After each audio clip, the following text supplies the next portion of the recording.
I feel like every day when I open my social media, I find bad news about Funko. Well, are you following the Gastlecast? I don't want to be negative anymore. Like, I've been trying to be more positive, but they're making it really hard. They're making it really hard on me. And I'm just trying to be positive. Kind of like how you make it really hard on me too.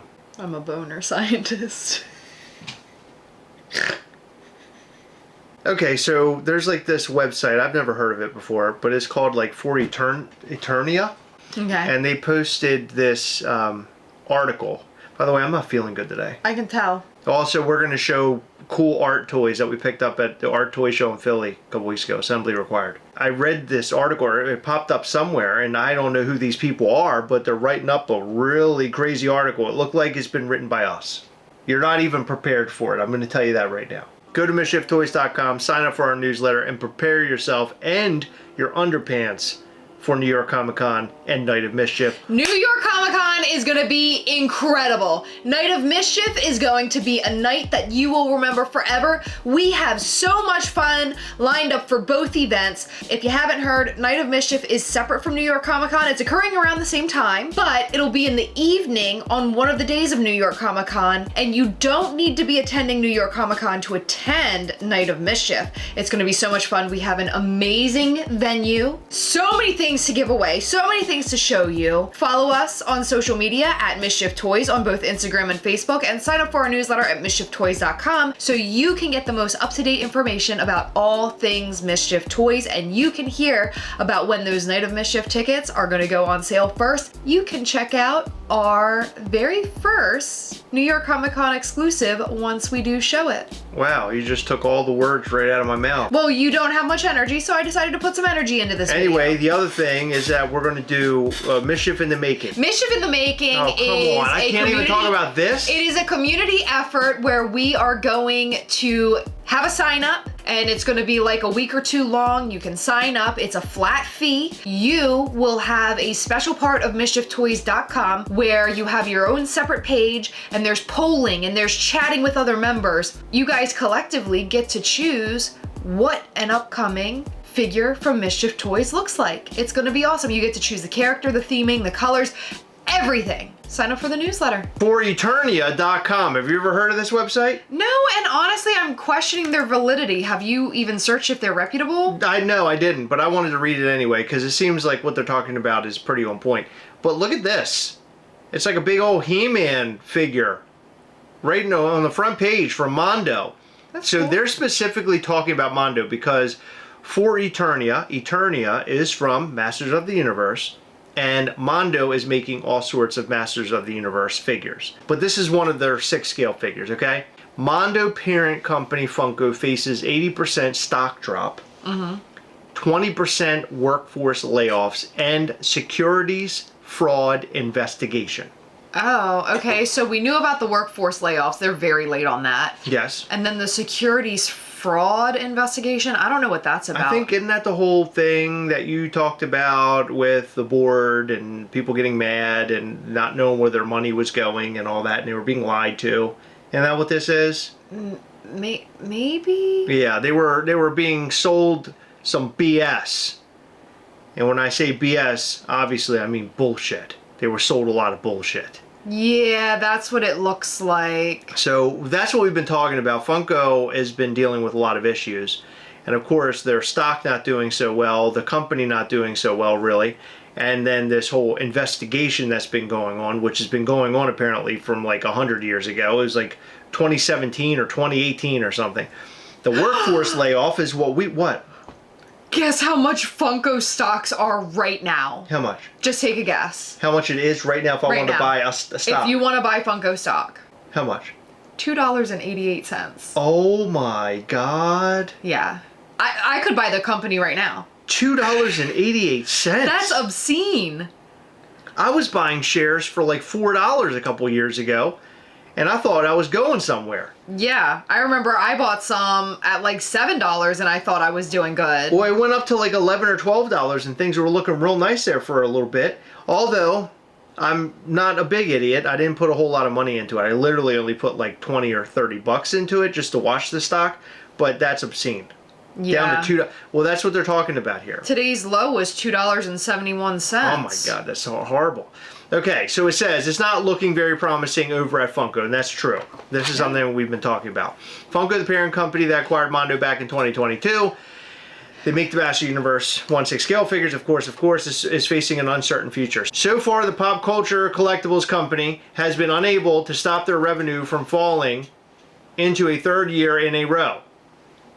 Am I reading that right? Yeah, you are. It's weird. Resulting in a reported whopping 80% stock price decline for Funko. That's horrible. 80%. Yeah. That's a lot of percent. The 52-week high was just over $14. And if that wasn't daunting enough, a law firm, something LLP, is also reportedly investigating claims on behalf of the people who invested in Funko regarding concerns that the collectible company may have allegedly engaged in securities fraud, aka schemes aimed to manipulate investors through false information. That is unbelievable. And other alleged unlawful business practices. What a crap thing to do. By the way, it's over 80% right now since the 52-week high. What's the percentage? I don't know. I'm not good at that. But 80% of the 52-week high would be $11.72 less, so 14.65 minus 11.72. So 80% drop would have been $2.93. Right now we're at $2.88. Oh, for Christ's sake. Yeah. After announcing the departure of CEO Cynthia Williams, God rest her soul. Cynthia, I know you're hearing me up there, and I'm not feeling well today, so I would love your blessings. If you could just rain all over me, just let it. If I stick my tongue out, I just like to taste a little bit of that. Chris, someone commented on a recent video saying that you made them very uncomfortable with this. I did? Yeah. That's okay. They lost Cynthia Williams, or they got rid of Cynthia Williams. Now they appointed a new CEO. It's a guy from Netflix. See, I don't like this. That looks like a high school picture photo. Yeah. This is not Barbecue and Josh. No, it's not Barbecue and Josh. That's high school teacher Josh. No, I don't. It's a high school teacher. He looks like a high school student. He looks too old to be a high school student here, so he looks like a young high school teacher. Okay. That's definitely a high school yearbook picture. Can this new CEO turn the tides Funko? Only time will tell, but the remedy will reportedly include, and or already has included, selling off almost $40 million of Funko's common stock and laying off around 20% of the workforce. Did you see that? Well, see you next time. That's my favorite part of the article. It says, we'll see you next time, not well, see you next time. No, I read it as well. That made me laugh. We'll see you next time. Bye. Remember all that bad news we gave you? Well, see you later. That's how we should end all of our videos. Yeah. Well, Funko's dead. It's never coming back. Well, see you next time. I was going to say this little picture of He-Man is kind of what Funko's feeling like right now. You know what I mean? He's got that face. The sad thing is... That's an in memoriam. I'm just saying, I'm not the guy, but I'm saying He-Man. Look at his face. He looks sad. Funko, I want to see better things out of you, friends. We believe in you. We believe in Funko. Do we do? You guys were king. You had a crown on your character, for crying out loud. Freddie Funko wore a crown because he was the little king. He wears a crown. Stop acting like I don't think he is anymore. You look at all the promo stuff, the crown came off. Uh-oh, that's He's not wearing it. I'm just joking. Oh. But they should take the crown off for now. They should have it saying next to him all the time. Yeah. And then he can put it back on when he reigns as king again. So, I don't know what's going to happen in the future. I'm really upset about this. I'll be honest. This is bumming me out. Same. All the years that Heather and I have sat back and talked, trash about Funko. I mean, we didn't talk trash. We were trying to be funny sometimes. But a lot of the time, we were just telling you the news or kind of giving you insight on what we were thinking. People got really upset about it. But here we are. We're actually here. Like, we told you where this was going. Why didn't you just ride with us, bro? You should have rode with your homies, Chris and Heather. We would be best friends right now. But you had to screw everything up and you had to give us a hard time. Why would you do that? And also, not feel uncomfortable when I'm talking to my dear Cynthia, who's up there flapping them wings around, dropping her sweet, sweet sauces upon my Chris, tongue. What? Stop. What? She has barbecue sauce up there. She's doing that. Chris. A couple weeks ago, we went to Assembly Required, which was a really great... It was like a week and a day ago. 4.5 months ago, we went Last to weekend. Assembly Required in Philadelphia, and we had such a wonderful time. We met all these wonderful artists, and I feel like we have a lot of great collabs coming. You're going to want to see this. You're going to want to hang in there, Mischief Toys fans, because we're going to be bringing you some really cool shit. We met some really cool artists, and I wanted to show some of the pieces that we picked up while we were at this show. So I'm going to call this Artist Spotlight.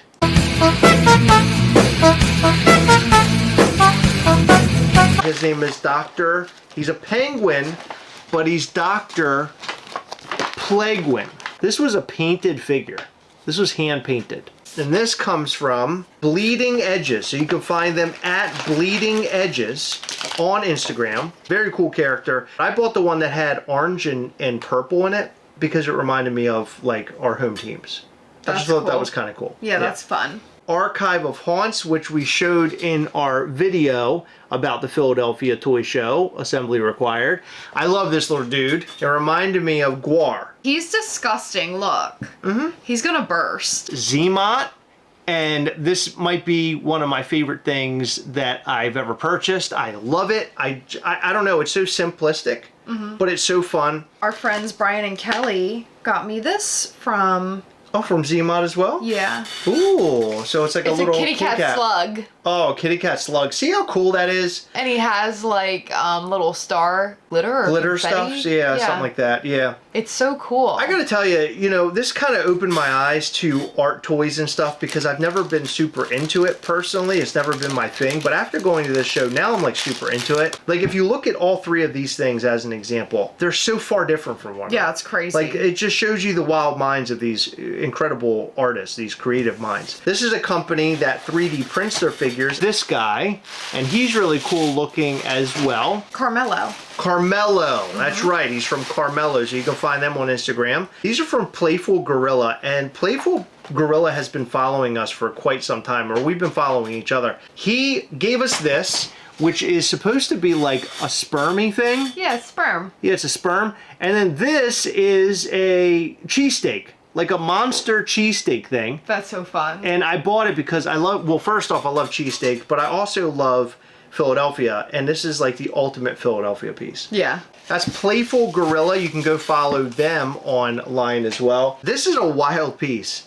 This is a mammoth. This is from General Porpoise Toys. So porpoise like the animal, General Porpoise. This guy had some wild stuff. If you watched our Philadelphia video, you'll see like a velociraptor that looks like a woman. Did you see that? I did. It's like a chick velociraptor. It's the craziest thing ever. He made this. This is from an old like 1980s toy. He just did another mold of it on his own. This is a woolly mammoth. You can move it too. Yeah, this is a great piece. I saw it up on his shelf along with his velociraptors, but this was something that just reminded me of something that I would have had as a kid. It's just so cool. It's so classic. I love, you know, dinosaur type related stuff and, you know, the Ice Age. It's such a neat piece and really, really interesting. General Porpoise, and it's a porpoise dressed as a general. How cool is that? Master of Wood Universe. So this person, he goes by at Edwin Salazar with a T on the end. So Edwin Salazar. Oh, okay. He carves this stuff. That's so cool. Apparently, from what I understand, is that when he was in Mexico, I guess like they carved a lot of stuff like toys and things out of wood. So if you watch the video I'm talking about, which I think you should go and watch it if you haven't already. Can you link it in the description? I can. He made a Optimus Prime Transformer, well, sort of like Optimus Prime, Transformer made out of wood that you could transform. Yeah. Turn into a robot and a truck. It was such an impressive piece. It's in the video. Go and watch it. Edwin Salazar. Go and check him out. So this comes from Show Your Teeth. You can go find them on Instagram as well. But he made all sorts of wild things. And this just happens to be like one very, I would say this might be the less detailed item that he had on the table. And it's incredibly detailed. So I bought a couple of things from TJP Art. Okay. Oh, I got a look, I keychain. got a little keychain. It's a sad cartoon keychain. That's a cool looking character. So his character is really cool. It's a standout character, isn't it? That is so cool. And there's like Look at that down inside of him. See the different colors? It's it looks cool. like metal or something's down there. Yeah, so it's resin. So he also had one of those little like bubble machines where you can like insert the coin. And I got, it actually sort of matches my guy. I got this. Oh wow, you got a little miniature one. Oh, I love the little tears and stuff that are multicolored. These are both really great. This is from the Black Lagoon. It's a great company and they're doing some really fun things. This was like a bonus pack that I bought with this cup. This is the pin that goes with the mug, but this mug is like one of my favorite things. Isn't that so cool? This I found randomly just on a table made out of wood. It's been carved. And that is what the bottom says, Bone Daddy. And it's an artist. I don't know if Bone Daddy is the artist. The guy was telling me when I was buying it, but I hate to say this, but I don't remember because I was filming a bunch of stuff. This is a remarkable piece. It's very cool. And it also reminded me of like tiki stuff, you know? I bought a pin from Red Guardian. That's I thought amazing. that was cool. Yeah, so he does like his own artwork, but then he also does like takes on other stuff. And this was his take on like the rear end of the DeLorean. My favorite end of the DeLorean. This is from Love Shernot. Yeah, Love Shernot is awesome. Love the resin pieces. So we actually talked to artists while we were there to maybe do some resin related stuff for Mischief Toys because that's something we've never done before. So this is Love Shernot as well. Love Shernot is a great character. We actually talked to the artist about a possible crossover with Mischief Toys and Love Shernot. He's holding a heart. He's got his little backpack. He's got his crown. It's such a beautiful piece. Isn't that cool? It's awesome. Oh my God, I love it. I love how big his head is. And this also comes with a trading card. It's wonderful. It's in like a protector case thing. So make sure you go and check out Jay the Love Shernot on Instagram. His pieces are so dope. And you may see a crossover with Mischief Toys and the Love Shernot. Yeah, he does some really cool work. Before we show this next piece, I want to tell our friend Brian Barrick, if you're watching this, you're going to get spoiled if you keep watching. I would skip it. Give yourself like, I don't know, like 30 or 40 seconds, maybe a minute. This is a piece that I bought for Brian Barrick because it reminded me of Skeletor. So I originally was going to buy myself a piece, but I noticed that this was better for our friend Brian. It's such a wild piece and it has colors. It reminded me of like, you know, Skeletor because he's a huge Master Universe fan. But how cool is that? Yeah, his name is Cubehead. The artist is Ray Gun Wizard. Love talking to him, and we also were talking about some way and shape or form to collab together. Really neat stuff, so go and check him out as well. But this is a gift for our good friend Brian for hosting us at his home in San Diego. I wanted to give him something special as a thanks. Aww. Isn't it cool? That's very nice. You're giving him a weird guy with like a cube head and some big nips. I heard Brian loves big nips. So. Wow, look at all of our wonderful things from Assembly Required. What a wonderful show, Heather. We had so much fun, and look at all the little creatures we brought home with us. Thank you to all the wonderful artists for allowing us to spend our money on your things because your art is awesome and I want to buy more of it. Let us know what you think about all this and more in the comment section down below. In every video, we like to shout out to some of our patrons for Patreon. In this video, we'd like to shout out to David Jones, Brian Barrick, Zach Bonifer, Cliff Demzik, Lindsay, David Stewart, Sir Lance, Lil Pug 15, Gus Collects, and Preston Webb. Thank you guys so much for your continued support. We appreciate all of our patrons. You guys rock. Check out our Patreon at patreon.com/Gastlecast for more details on how you can support this lovely channel. We do a Google Meet call every single month where we do giveaways. We show you upcoming Mischief Toys things and much, much more. This past weekend, we had a Google Meet where we gave away a ton of stuff from SDCC. And this upcoming weekend, we're doing yet another live for the month of August because we had to skip out on July. We have a lot of SDCC stuff to give away and much, much more. Come and join up now so you can be a part of those giveaways and get some sneak peeks into what we're doing for NYCC 2025. Patreon.com/Gastlecast. Hit the like button, subscribe button, and the little bell. That way you'll know anytime we go live or post brand new content. You don't want to miss new content. We have so much fun here. Come back and watch us every single night, bro. And then also watch us on Sundays between 8 and 9 p.m. Eastern live where you could talk to us through the chats. All right, that's all we've got. Thank you so much. We love you, and we'll see you in the next one. Bye.